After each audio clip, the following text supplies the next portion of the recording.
Je pense qu'avec ce bateau, on a encore une marge d'évolution possible, que ce soit technique et aussi en compétences à apprendre au sein du team. On en apprend tous les jours et c'est assez passionnant de venir au travail et tous les jours et de se dire qu'on apprend quelque chose.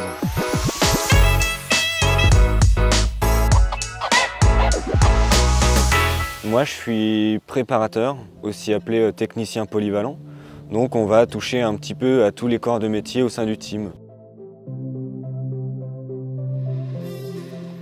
Moi, j'ai 19 ans, donc l'année dernière, j'étais encore au lycée. J'ai fait un lycée général scientifique et maintenant, actuellement, je suis en alternance à l'Institut nautique de Bretagne à Concarneau, où je suis une formation de maintenance nautique, plus axée plaisance, mais l'alternance me permet d'être dans le domaine de la course au large que j'apprécie et qui fait un peu rêver quand même. Moi, j'avais eu la chance il y a 3 ans de venir une après-midi au sein du team. Et déjà, il y a 3 ans, j'avais découvert une équipe passionnée, avec une envie de transmettre assez importante et très pédagogue.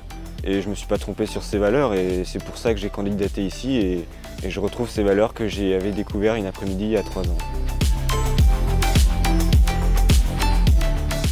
L'électronique, l'hydraulique, la mécanique, on est là pour aider tous ces techniciens spécialisés et leur libérer un petit peu de temps sur des tâches qui leur sont un peu moins importantes.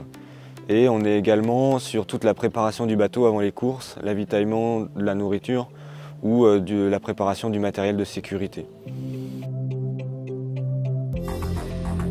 Moi, j'aime beaucoup la photographie et particulièrement l'astrophotographie. Donc ça consiste à faire de la photographie des astres et des nébuleuses avec un télescope et du matériel assez spécifique à ce domaine. J'arrive à lier ça avec l'expérience de la course au large, de par tout ce qui est précision et rigueur, parce que mine de rien, suivre un objet céleste avec la compensation de la Terre, il y a un tas de réglages et de mécanique de précision, et c'est ce qu'on retrouve un peu dans le domaine de la course au large. Même si on travaille, on s'entend bien, on rigole bien. On a souvent des petits moments de détente sur l'heure de midi ou sur les pauses du matin et de l'après-midi où on se réunit autour d'un flipper. Ça permet aussi de décompresser de certains dossiers et de faire un petit break de temps en temps avec le boulot.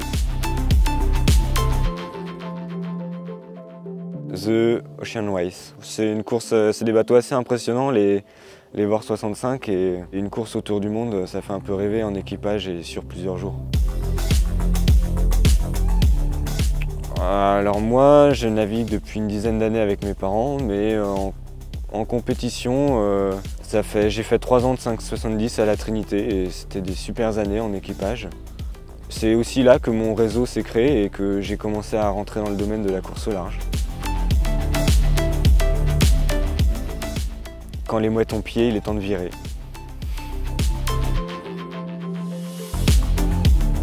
La Trinité. Je trouve que la Trinité, c'est quand même un port qui, historiquement, est dans la course au large. Et je trouve ça intéressant que des équipes d'Ultime, de classe 40 ou d'IMOCA restent attachées à ce territoire. Parce que, certes, à Lorient, il y a plus d'infrastructures, mais garder ce côté d'Éric Tabarly à la Trinité, je trouve ça passionnant.